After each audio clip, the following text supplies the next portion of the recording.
peace must be our goal and our guide. And all that we strive for as a human family, dignity and hope, progress and prosperity, depends on peace. But peace depends on us.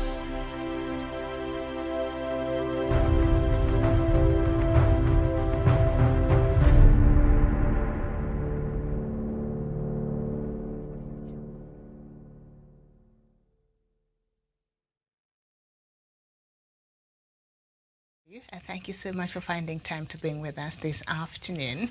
It is the 10th of November 2021. The show is Diaspora Dispatches. I get to bring you the latest news from the continent of Africa. My name is Miriam Ogutu, and it's a pleasure to have you on board. Good morning, good evening, depending on where you're tuned in today. And we shall start our bulletin this afternoon from Somalia, where Somalia's Puntland regional state has said the country's federal government cannot sign oil agreements with foreign companies at the African Oil Week conference in Dubai. In a press statement, the semi-autonomous regional administration said the federal government had no mandate to sign international agreements. It added that there are also no agreed laws and resources sharing between the federal government and the regional administration. Somalia has postponed elections after the mandate of President Mohamed Abdullahi Farmajo expired in February. The African Oil Week conference has been taking place from Monday and ends on Thursday this week in Dubai. And then we head over to Sudan, and it appears that internet services in Sudan have not been restored several hours after a court order the three main telecommunications providers to restore access. Sudan disrupted internet on the 25th of October following the coup in which General Abdel Fattah al-Burhan seized power and ousted civilian partners into transitional government that had been established after Omar al-Bashir's fall. On Tuesday, a court ordered Zain, MTN, and Sudani to restore internet services immediately. However, the Internet Freedom Monitor NetBlog says the internet remains largely disrupted. Pro-reform activists who mobilized past demonstrations online have, however, managed to organize rallies to demand for the restoration of the transition despite the internet shutdown. And then we head over to Mali, where the interim parliament vice president has been freed weeks after he was arrested for public order offences. Issa Kou Jim was arrested in October, and a ruling in his case expected in December. He was accused of making subversive remarks which were not disclosed. Jim is a supporter of Mali's President Assimi Goïta, but he's a critic of interim Prime Minister Choguel Kokala Maïga. His lawyers had said his detention was illegal because of a parliamentary immunity. Parliament later passed a resolution calling for the halting of the case. And then head over to Mauritius, and the country has closed all schools as the number of COVID-19 cases continue to rise. Education Minister Leila Deva Dukum made the announcement in a statement on national television on Tuesday. She said all classes will be held online from Thursday. The country has recorded 1,856 cases of COVID in learning institutions since 18th of October. The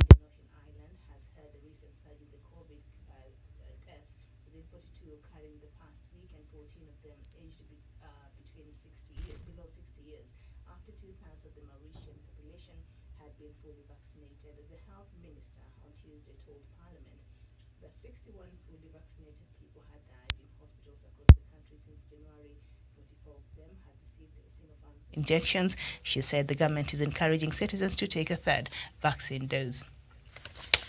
And then we head over to Nigeria, and security operatives on Wednesday prevented Maxwell Opara, one of the lawyers of detained leader of the proscribed group of the indigenous people of Biafra, Nnamdi Kanu, from entering the Federal High Court in Abuja. Also barred from the courtroom included a journalist, Igbo traditional leaders, as well as observers and activists. But other lawyers of Kanu, including Effienyi Ejiofor and a lawyer Ejima Kaur, were allowed inside the courtroom. Justice Binta Nyoko had adjourned Kanu's trial today. Kanu is facing terrorism-related charges and has since been detained in the custody of the Department of State Services since he was rearrested from a foreign country. In June 2021, he had pleaded not guilty to 7 charges at his last appearance in court on October 21st. The case has been adjourned until January 19th, 2022. The IPOB wants the southeast part of the country, the homeland of the Igbo ethnic group, to split from Nigeria and attempt to secede in 1967 as the Republic of Biafra triggered a 3-year civil war that killed more than 1 million people. Mr. Kanu was first arrested in 2015 but jumped bail in April 2017 after accusing the Nigerian army of invading his home and attempting to kill him. His Radio Biafra broadcast outrages the government, which said they encourage attacks on security forces. And then we head over to Burkina Faso, and General Gilbert Diendere, a key defendant in a trial over the 1987 assassination of Burkina Faso's revolutionary leader, Thomas Sankara, pleaded not guilty at the landmark proceedings on Tuesday. The trial, unfolding in a military court in the capital Ouagadougou, is being avidly followed in a country where Sankara's brutal death 34 years ago cast a long shadow. Diendere was allegedly an architect of a coup during which Sankara was killed and his former friend and comrade Blaise Compaoré came to power. The 61-year-old faces charges of harming state security, complicity in murder, concealing bodies, and witness tampering.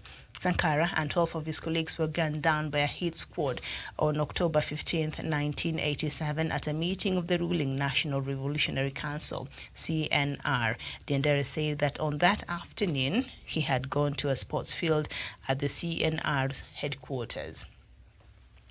And then he head over to Ethiopia, and the latest is that the embattled Tigray's region, capital Mekele, is suffering food and fuel shortages as the Ethiopian government blockades continue.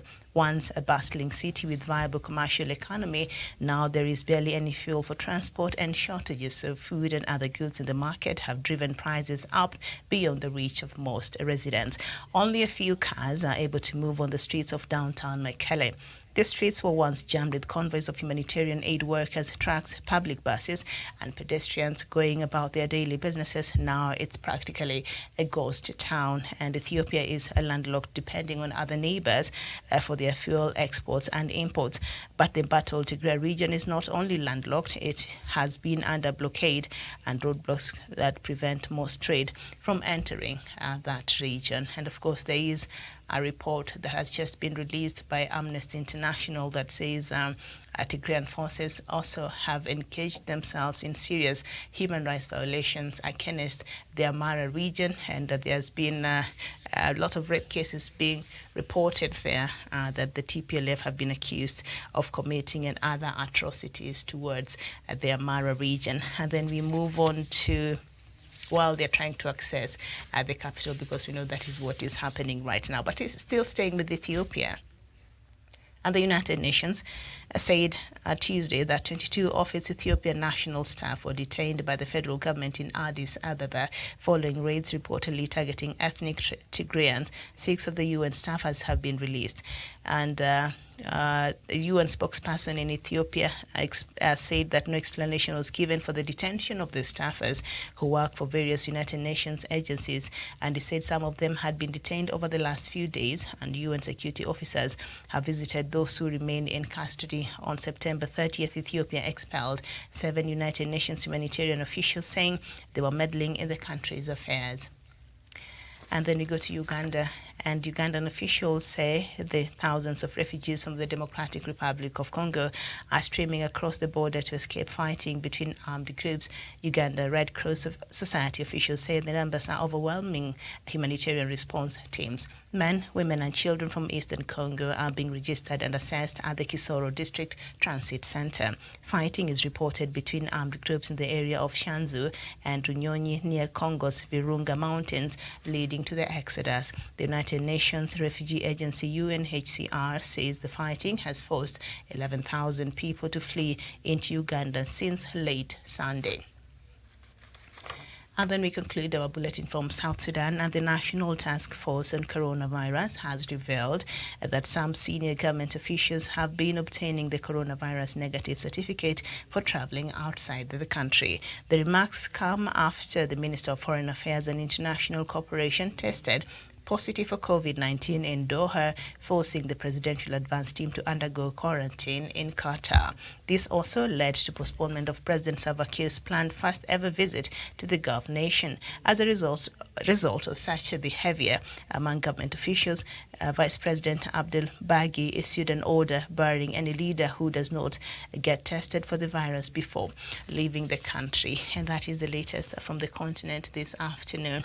There's always something going on in South Sudan. If it's not, I don't know what is. Insecurity. Now the government officials said, we know it has become a standard procedure. If you're traveling right now in any country, one of the requirements is to show that you have indeed gone through a COVID test and you've come out negative for you to be allowed to travel or enter certain countries. And for South Sudan's government officials to be attending this very important meeting, knowing that they're going to, to meet so many people, and the fact that they go there with faked COVID-19, negative certificates, that is just not right, all right? Because now you are going to expose everybody that comes into contact with you, because they will assume since you're a government, official, then surely you must have done the right thing, taken the COVID-19 test,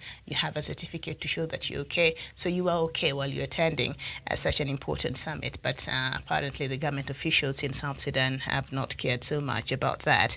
So they have been faking, walking around with fake coronavirus certificates to show that they are okay.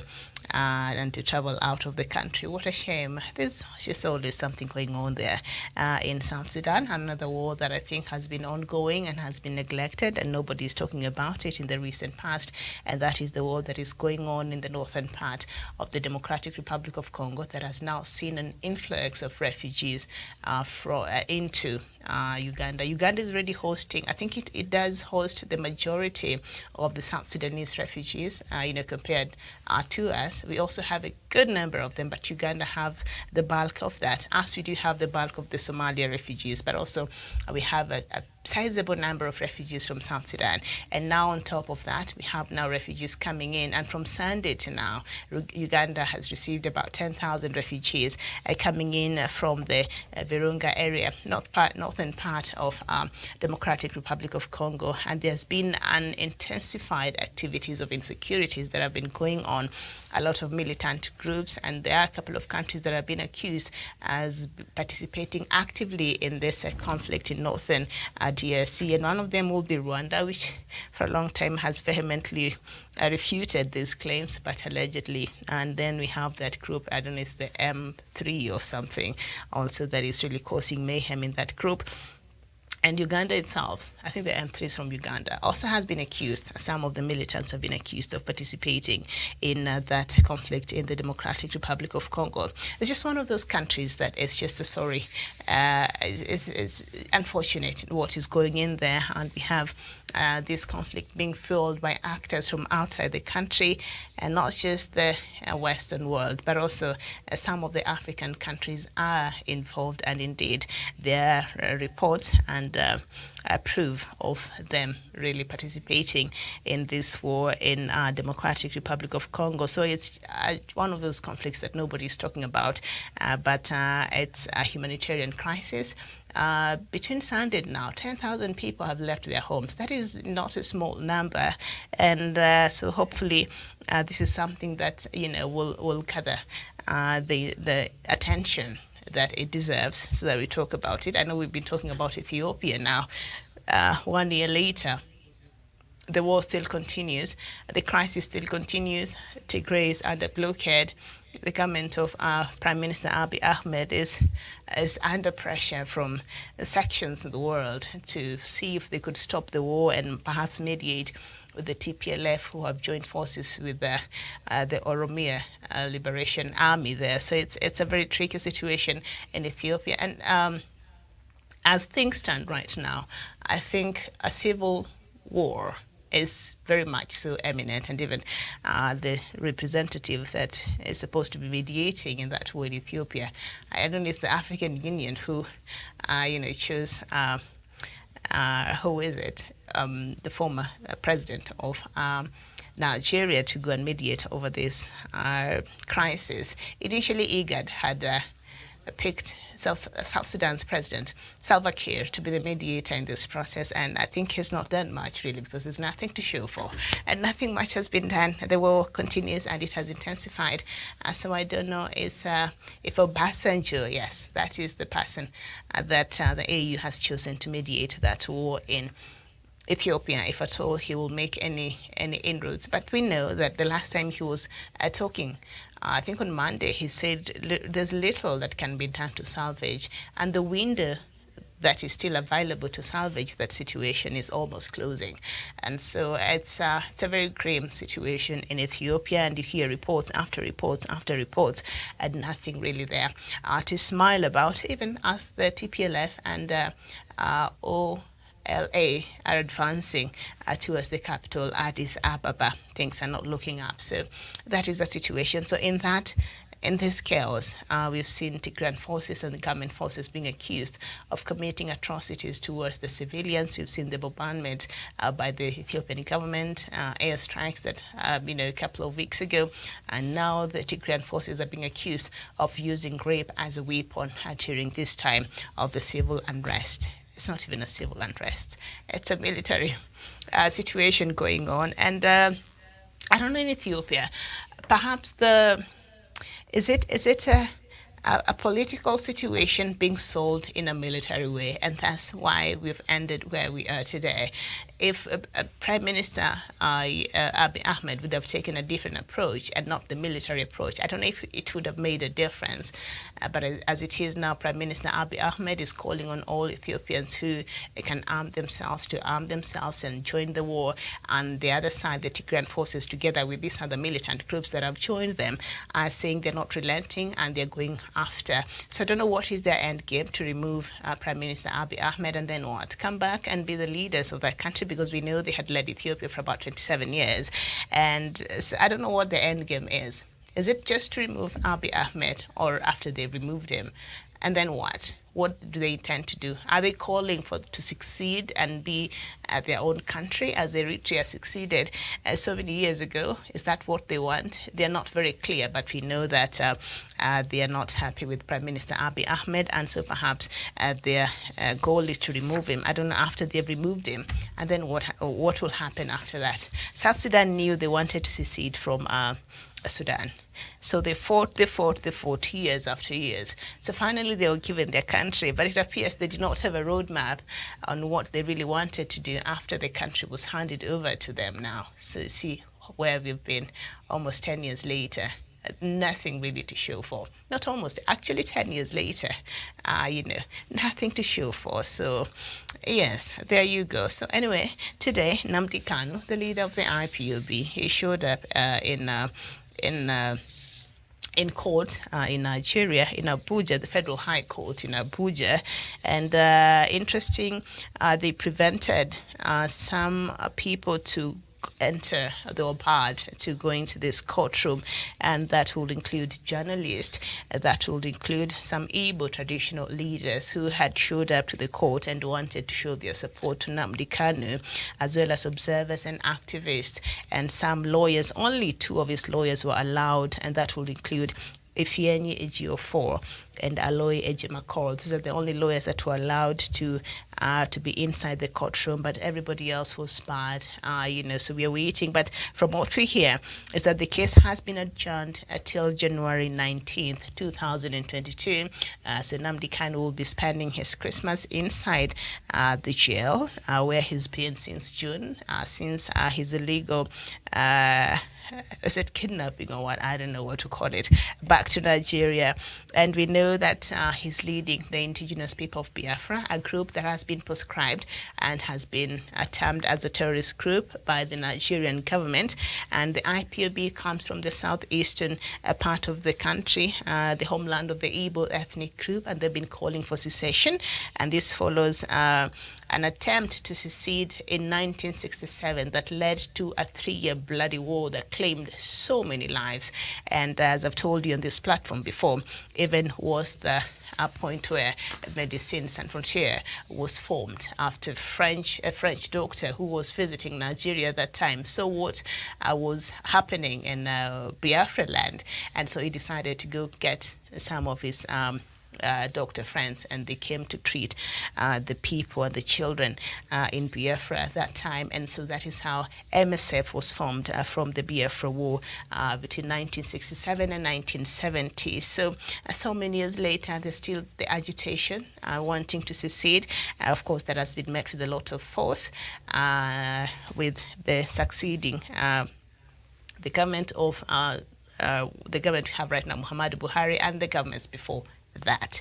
Okay, so I don't know why they keep postponing this case. I don't know if it's not really urgent, but I guess we'll have to wait until 19th of January 2022 and see how the High Court in Abuja will rule when it comes to that case. So some other news that I found to be very interesting this afternoon, and that is from Somalia. And we know that there's been the African Oil Week in Dubai. First of all, why are we having an Africa Oil Week?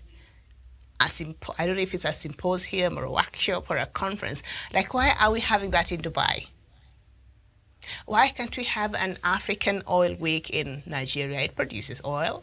Why can't we have one in Kenya? We have a prospect for finding oil in Turkana. Why can't we have it in Egypt even? Just a country in Africa. Why do we take and go have an African Oil Week in Dubai? So already that tells you there's more to it, okay? I don't know, they're going to auction our oil. Like, what is happening? Why? Why are we going to Dubai to have an African Oil Week? How does that even make sense? Please explain to me. So now one of the players, one of the participants in that oil week, Somalia, of course. And we know in the wake of the maritime boundary dispute between Kenya and Somalia over those oil blocks, in the disputed area, I think the ICJ court made a decision on it, but Kenya refused to accept that decision, and it said President Uhuru Kenyatta reiterated he has a responsibility to protect every inch and every boundary, every water drop of it that belongs to the country and the people of Kenya, and he will not give even an inch of it. So that is that. But now Somalia has gone one of the participants in this oil week that is happening in Dubai, and it is an African Oil Week.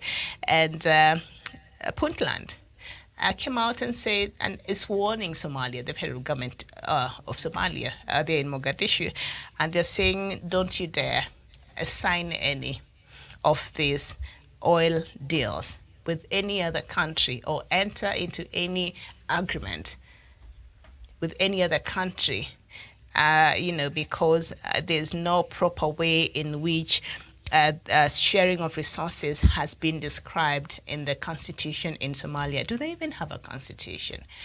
I'm not sure, but it's not been spelled out correctly, and it appears some of these oil fields, they are in these other states that perhaps are not in very good relations with the federal state of Somalia.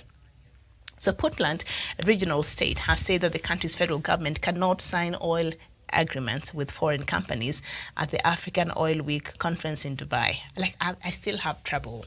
Yeah, I still have trouble saying African Oil Week, and then it's happening in Dubai. That bothers my mind. Now, in a press statement, the semi-autonomous regional administration said the federal government had no mandate to sign international agreements. And this is even what got the disagreement between Kenya and Somalia over that maritime boundary, even after clearly there were some issues, but Somalia had decided to go ahead and participate in an auctioning of these oil blocks in the disputed area in London a couple of years ago. All right, well, the dispute had already started and was ongoing. So Somalia now appears, because for Puntland to come out and speak, it appears that Somalia was engaging actually with other international players, and maybe it has signed, I'm not sure, or it was going to sign some international agreements to further complicate the situation, as if, it's not bad as it is right now. Now, it added, that is Puntland, that there are also no agreed laws on resource sharing between the federal government and the regional administration. Somalia has postponed elections because they're supposed to be having elections. They're supposed to have voted. Is it voting? They're supposed to, it's a selection process, and then I think the leaders who have been selected are the ones who vote for the president. That's how it works. It's a selection process. So that was supposed to be happening in February. The time expired, so they're supposed to be, carrying out that exercise, I think, next month. So that has not happened yet. So anyway, the Africa Week started on Monday. Oil Week in Dubai started on Monday and is expected to end tomorrow.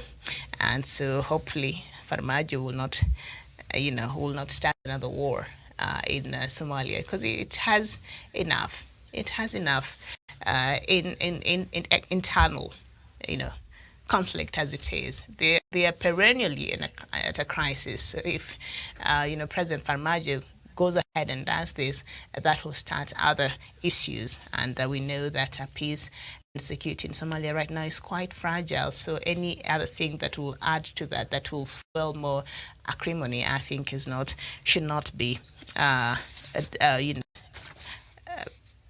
dealt with right now in Somalia. Okay, thank you so much. I think that marks the end of our bulletin this afternoon and conversation. Thank you so much for watching. James Pretoria saying, typical of South Sudan, their level of corruption has no limits. The sky is only limit. Like, how do you fake coronavirus, certificate? You're supposed to test because it's for your own, safety and the safety of others. If you can't even understand that in the most basic level, you fake that. And then you go to Qatar, you're tested, and you're found to be, to have tested positive for COVID-19. So even the conference that, delegates from South Sudan are supposed to be attending, they can't. The reason why they went to Qatar, they can't participate because now they have to quarantine. So look at that. If at all somebody would have done the right thing, they would have discovered and maybe had somebody else go who was healthy to attend that conference. So that is that. Thank you so much for watching. I'll see you later. My name is Miriam Ogutu. Bye-bye for now.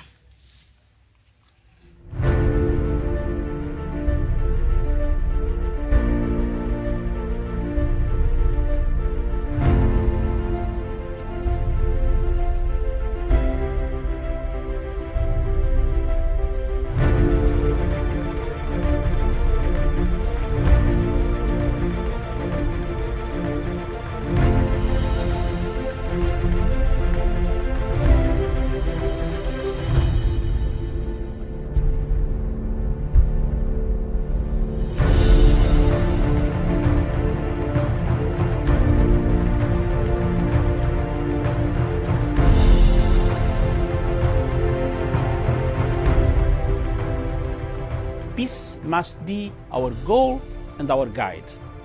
And all that we strive for as a human family, dignity and hope, progress and prosperity, depends on peace.